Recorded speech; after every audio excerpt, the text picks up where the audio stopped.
Good evening friends, आप सबों का हमारे चैनल के ट्यूटोरियल्स में स्वागत है। आज हम लोग MIC minor course political science semester 5 exam Purnia university का एक शॉर्ट वीडियो लेकर के आए हैं। अगर आप हमारे चैनल पर नए हैं तो प्लीज़ चैनल को सब्सक्राइब करें और बेल आइकन दबाना ना भूलें, जिससे आने वाली वीडियोज़ का नोटिफिकेशन आपको ज़रूर मिले।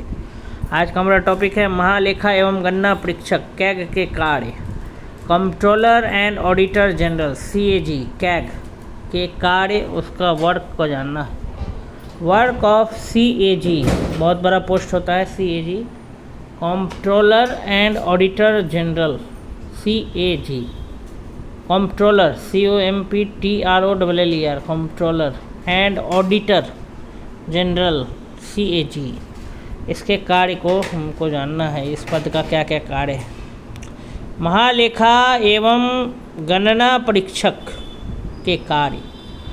महालेखा एवं गणना परीक्षक के कार्य, आइए इसको देखते हैं बारी बारी से। महालेखा तथा गणना परीक्षक के मुख्य कार्य निम्न प्रकार है। मुख्य कार्य को देखना है, ठीक है। तो 10 बिंदु यहाँ दिया हुआ है, आइए इसको बारी बारी से समझते हैं। महालेखा तथा गणना परीक्षक के मुख्य कार्य निम्न प्रकार हैं। पहला, केंद्र तथा राज्य सरकारों के वित्तीय लेखाओं की व्यवस्था करना तथा संबंधित नियमों का निरूपण करना।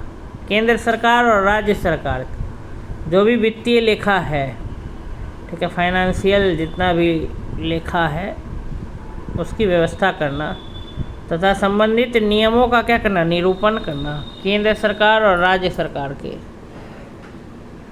सरकारों के वित्तीय लेखाओं, फाइनेंशियल जितना भी फाइल है, लेखा है, वित्तीय लेख है, उसकी व्यवस्था करना तथा उससे जुड़े, उससे संबंधित नियमों का क्या करना, निरूपण करना। ये पहला मुख्य कार्य है CAG का। Controller and auditor general, controller, auditor AUDITOR auditor general. महालेखा एवं गणना परीक्षक के निम्न कार्य हैं। पहला, केंद्र तथा राज्य सरकारों के वित्तीय लेखाओं की व्यवस्था करना तथा संबंधित नियमों का निरूपण करना। केंद्र तथा राज्य सरकारों के वित्तीय लेखाओं की क्या करना, व्यवस्था करना तथा संबंधित नियमों का क्या करना, निरूपण करना। केंद्र सरकार और राज्य सरकारों के वित्तीय लेखाओं का क्या करना, व्यवस्था करना।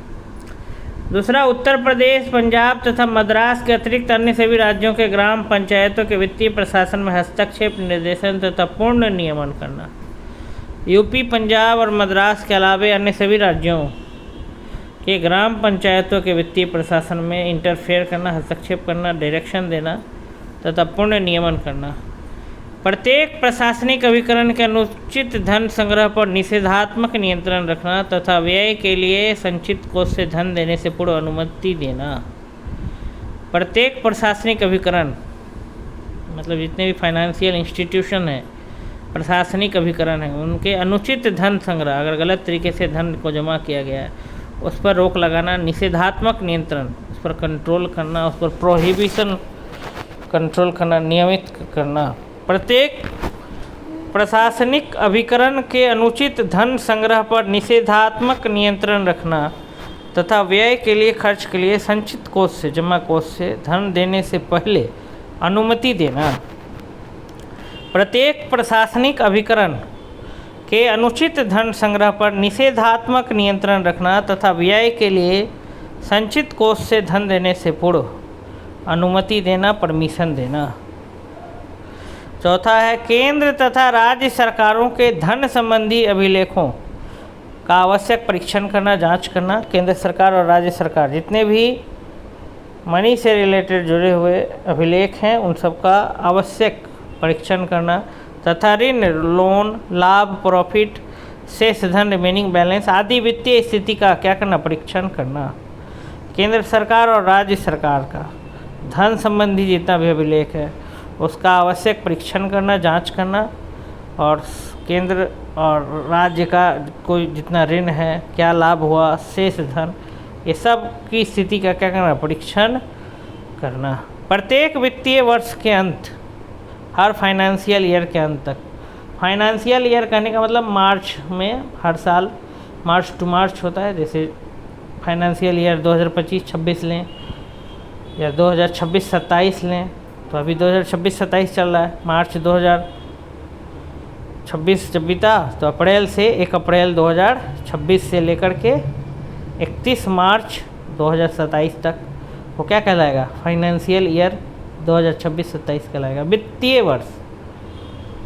ठीक है, जैसे वित्तीय वर्ष 2025-26, इसका मतलब हुआ 1 अप्रैल 2025 से लेकर के 31 मार्च 2026 तक, इसलिए मार्च क्लोजिंग वर्ड आप लोग सुने होंगे, मार्च 31 मार्च तक ये फाइनेंशियल ईयर कहलाता है, वित्तीय वर्ष। तो प्रत्येक वित्तीय वर्ष के अंत तक केंद्र और राज्य सरकारों को उनका लेखा व्यवस्था संबंधी प्रतिवेदन क्या करना? प्रेषित करना, भेजना, रिपोर्ट भेजना। प्रतिवेदन का इंग्लिश होता है रिपोर्ट। प्रत्येक वित्तीय वर्ष के अंत तक केंद्र और राज्य सरकारों को उनका लेखा व्यवस्था संबंधी प्रतिवेदन, रिपोर्ट क्या करना? प्रेषित करना, भेजना। राष्ट्रपति को प्रत्येक वित्तीय वर्ष के अंत में व्यय किए गए धन, खर्च किए गए धन, व्यय मतलब खर्च करना, तो राष्ट्रपति को प्रत्येक वित्तीय वर्ष के अंत में व्यय किए गए धन, से धन तथा धन की आवश्यकता से संबंधित एक प्रतिवेदन देना। रिपोर्ट अगर देना है धन से संबंधित, राष्ट्रपति को भी दिया जाता है। प्रत्येक वित्तीय वर्ष के अंत में, हर फाइनेंशियल ईयर के एंड में खर्च, जितना कितना पैसा खर्च किया गया, कितना बचा है, कितने और धन की आवश्यकता है सरकार को, ये सारा चीज़ राष्ट्रपति को एक रिपोर्ट बना करके देने का काम किसका होता है? कैग का होता है, CAG का होता है, महालेखा एवं गणना परीक्षक। विभागों द्वारा किया गया खर्च व्यय निर्देशित कार्यों के लिए किया गया है अथवा नहीं, ये भी, इसका भी जांच करना, परीक्षण करना CAG का कार्य है कि विभाग किस मद से के लिए अगर कुछ पैसा निकासी किया है तो उसमें खर्च कर रहा है या नहीं सही में। विभागों द्वारा किया गया व्यय खर्च निर्देशित कार्यों के लिए किया गया है अथवा नहीं, व्यय राशि स्वीकृत राशि से कम है या उचित है, इस बात का भी परीक्षण करना, ये किसका काम है? CAG का मुख्य कार्य है। राष्ट्रपति को प्रत्येक वित्तीय वर्ष के अंत में व्यय किए गए, खर्च किए गए धन, शेष धन तथा धन की आवश्यकता से संबंधित एक प्रतिवेदन देना। विभागों द्वारा किया गया व्यय निर्देशित कार्यों में किया गया है कि नहीं, ये भी जांचना। व्यय राशि स्वीकृत राशि से कम है या उचित है, इस बात का भी परीक्षण करना, ये सब CAG का क्या है? कार्य है। राज्य और केंद्र सरकारों से संबंधित गणना परीक्षण से संबंधित परीक्षण तैयार करना।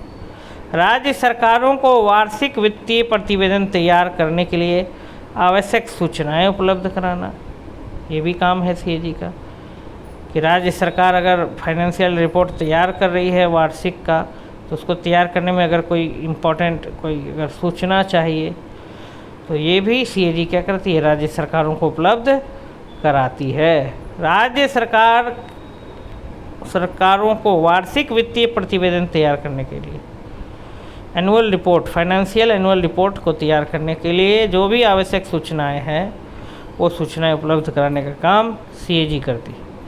राज्य और केंद्र सरकारों से संबंधित गणना परीक्षण से संबंधित परीक्षण तैयार करना। राज्य सरकारों को वार्षिक वित्तीय प्रतिवेदन तैयार करने के लिए आवश्यक सूचनाएं उपलब्ध कराना।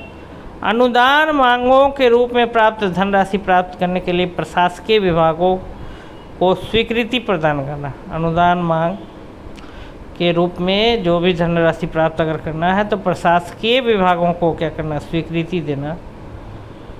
ये भी किसका काम है? CAG का काम है। कंट्रोलर एंड ऑडिटर जनरल, ठीक है, CAG, ड्यूटीज ऑफ CAG। महालेखा तथा गणना परीक्षक के मुख्य कार्य निम्न प्रकार से हैं।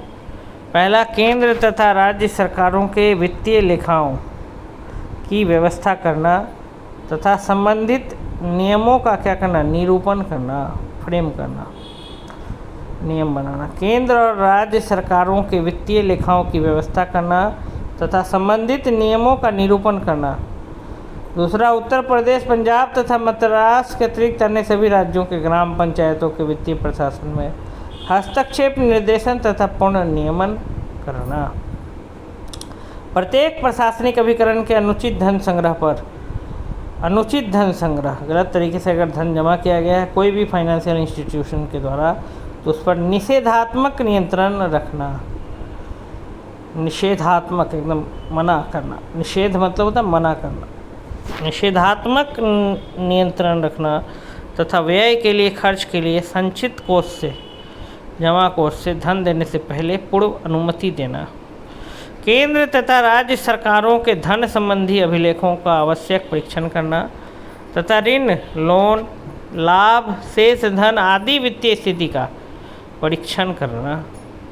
प्रत्येक वित्तीय वर्ष के अंत तक केंद्र और राज्य सरकारों को उनका लेखा व्यवस्था पर संबंधित प्रतिवेदन प्रेषित करना, भेजना। राष्ट्रपति को प्रत्येक वित्तीय वर्ष के अंत में खर्च किए गए, व्यय किए गए धन, शेष धन तथा धन की आवश्यकता से संबंधित एक रिपोर्ट देना। विभागों द्वारा किया गया खर्च व्यय निर्देशित कार्यों के लिए किया गया है अथवा नहीं, व्यय राशि स्वीकृत राशि से कम है या उचित, इस बात का परीक्षण करना है। राज्य और केंद्र सरकारों से संबंधित गणना परीक्षण से संबंधित परीक्षण तैयार करना। राज्य सरकारों को वार्षिक वित्तीय प्रतिवेदन तैयार करने के लिए आवश्यक सूचनाएं उपलब्ध कराना। अनुदान मांगों के रूप में प्राप्त धनराशि प्राप्त करने के लिए प्रशासकीय विभागों को स्वीकृति प्रदान करना। ये सारा कार्य जो है महालेखा एवं गणना परीक्षक का है, क्या का है, CAG। इस प्रकार से हमने इन सभी 10 बिंदुओं को रीड किया। ठीक है, अगर आपको ये वीडियो अच्छा लगा तो आप वीडियो को लाइक करें, शेयर करें और हमारे चैनल के ट्यूटोरियल्स में जुड़ने के लिए आपका बहुत बहुत आभार, धन्यवाद।